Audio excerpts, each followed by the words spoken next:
Amarah yang tidak dikelola dengan baik. Hati yang tidak dijaga dengan baik, ingat, dari hatilah terpancar kehidupan. Akhirnya mereka berbohong, membuat tipu muslihat, merancang sesuatu kehancuran. Dendam akan terus muncul, balas dendam kembali. Dendam dengan dendam akan terus. Amarah berganti dengan amarah akan terus. Seperti api yang menghanguskan. Tak akan pernah berhenti.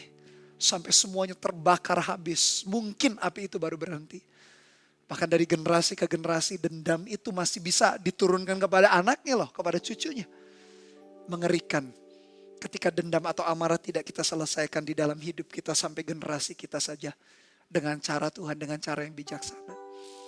Kakak-kakak Yakub dengan amarah. Mereka buat tipu muslihat, mereka berbohong. Dan mereka akhirnya berbohong dengan cara minta. Supaya seluruh laki-laki di kota Syichem itu disunat. Padahal sunat sendiri di zaman itu adalah perjanjian yang sakral. Antara Abraham dengan Tuhan. Yakub itu anaknya Abraham. Berarti anak-anaknya Yakub yang 12 itu mewarisi juga. Maaf, Abraham punya anak Ishak, Ishak punya anak Yakub. Berarti generasi ketiga, dan itu kalau turun sama anak-anaknya Yakub berarti generasi keempat. Mereka juga tetap mengikuti atau ada dalam perjanjian antara Tuhan dengan Abraham nenek moyangnya. Sunat waktu itu sesuatu yang sakral. Berbicara mengenai perjanjian ilahi antara manusia, atau lebih tepatnya antara Tuhan dengan manusia. Ada 4 berkat Tuhan bagi Abraham dan keturunannya. Memberkati Abraham. Membuatnya menjadi bangsa besar. Membuat namanya masyhur. Dan yang keempat, ini yang sangat penting. Menjadi berkat bagi banyak bangsa-bangsa. Dan dari Tuhan, itulah yang akan dilakukan. Dari pihak Abraham dan keturunannya, mereka harus disunat. Di zaman perjanjian baru, sunat secara lahiriah tidak berbicara mengenai sesuatu yang sakral dan ilahi. Sunat secara lahiriah hanya karena alasan kesehatan saja bagi pria, bagi laki-laki. Tapi di zaman itu sesuatu yang sakral. Bayangkan sesuatu yang sakral dipakai demikian rupa, dipelintir oleh kakak-kakaknya Dina, yaitu anak-anak Yakub, untuk menipu daripada Syichem dan seluruh bangsanya. Sesuatu yang mengerikan, lihat Bapak Ibu Saudara. Amarah hati yang tak dijaga berujung akhirnya kepada dosa berikutnya yang namanya tipu muslihat atau berbohong. Bahkan menghalalkan segala cara. Menggunakan hal-hal yang ilahi, yang sakral untuk berbohong kepada mereka. Bayangkan dimulai dengan amarah seperti api yang menggebu-gebu. Yang begitu luar biasa, memiliki kekuatan untuk menghancurkan, membinasakan. Dosa tidak diselesaikan, muncul dosa berikutnya. Tak diselesaikan, muncul dosa berikutnya. Terus berkali lipat, terus berulang-ulang. Seperti lingkaran setan yang tidak akan pernah ada akhirnya. Itulah yang kita perhatikan ketika kita tidak bisa menguasai hati kita. Saya berharap sampai di titik ini kita menyadari benar firman Tuhan yang berkata, jaga hatimu dengan segala kewaspadaan. Karena dari situlah terpancar kehidupan. Dan justru ini pelajaran yang baik, cerita yang baik. Untuk kita melihat bagaimana hati yang tak dijaga berujung kepada sesuatu yang mengerikan. Sunat sesuatu yang sakral dalam Kejadian 17. Ayat 10 sampai 14. Inilah perjanjianku yang harus kamu pegang. Perjanjian antara aku dan kamu serta keturunanmu. Yaitu setiap laki-laki di antara kamu harus disunat.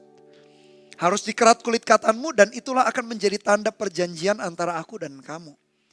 Anak yang berumur 8 hari haruslah disunat. Yakni setiap laki-laki di antara kamu turun-temurun. Baik yang lahir di rumahmu maupun yang dibeli dengan uang dari salah seorang asing. Tetapi tidak termasuk keturunanmu. Orang yang lahir di rumahmu dan orang yang engkau beli dengan uang harus disunat.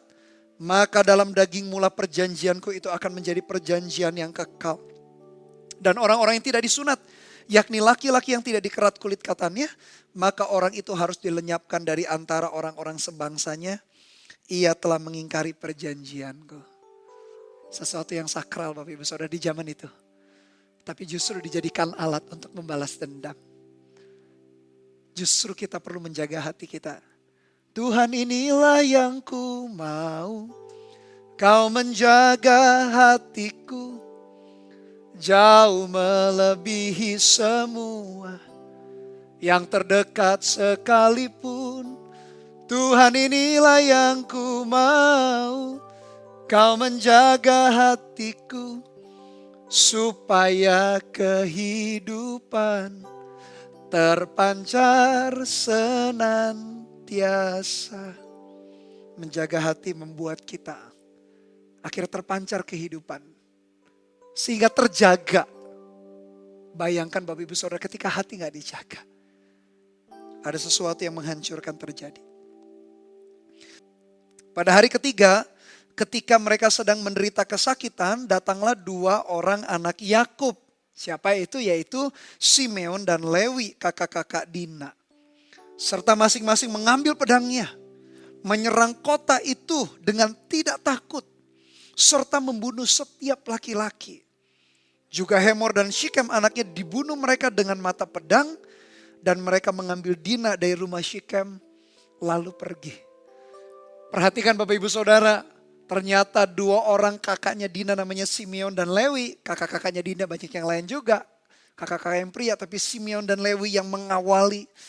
Ternyata mereka merancang, mereka sudah membayangkan, ini kalau mereka masuk pengadilan, ini kejahatan berencana atau pembunuhan yang sudah direncanakan. Jadi mereka sudah merancang jauh ke depan. Sayangnya rancangan mereka rancangan yang menghancurkan, bukan rancangan yang justru membangun.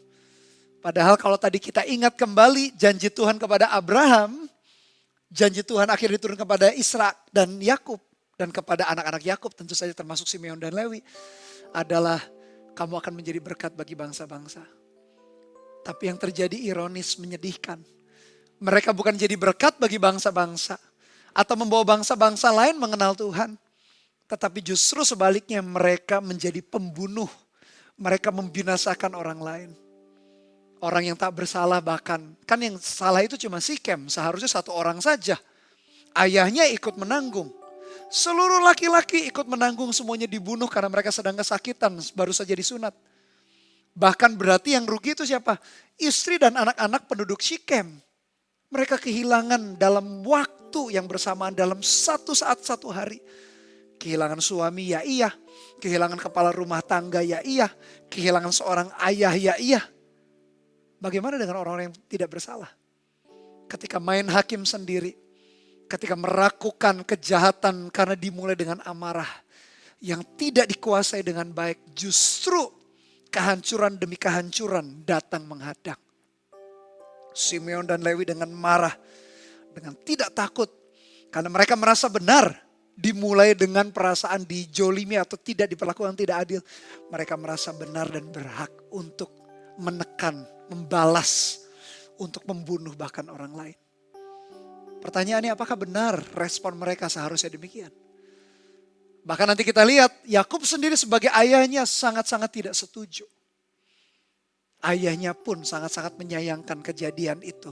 Kejahatan, pembunuhan, pembantaian massal itu terjadi. Ayahnya pun tak menginginkan.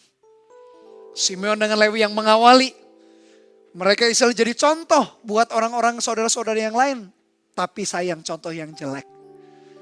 Kalau kita mau jadi contoh dan teladan Bapak Ibu Saudara, jadilah contoh yang baik. Jadilah teladan yang bagus, yang menginspirasi. Contoh misal teladan yang baik, orang putus asa di tengah-tengah masalah, kita tetap berpengharapan kepada Tuhan. Orang-orang menyerah di tengah-tengah pekerjaan yang tidak berjalan dengan baik, kita tetap punya mimpi, punya harapan. Orang-orang ninggalkan Tuhan, ninggalkan pelayanan. Ketika mereka ditimpa masalah, kita tetap melayani, kita tetap cinta Tuhan. Kalau mau jadi inspirasi, kalau mau jadi teladan, jadilah teladan untuk hal-hal yang baik, untuk hal-hal yang berguna, untuk hal-hal yang membangun, untuk hal-hal yang menambahkan nilai. Bukan seperti Simeon dan Lewi menjadi teladan untuk hal yang menghancurkan. Kenapa kita tahu mereka jadi teladan untuk yang menghancurkan? Nanti kita lihat.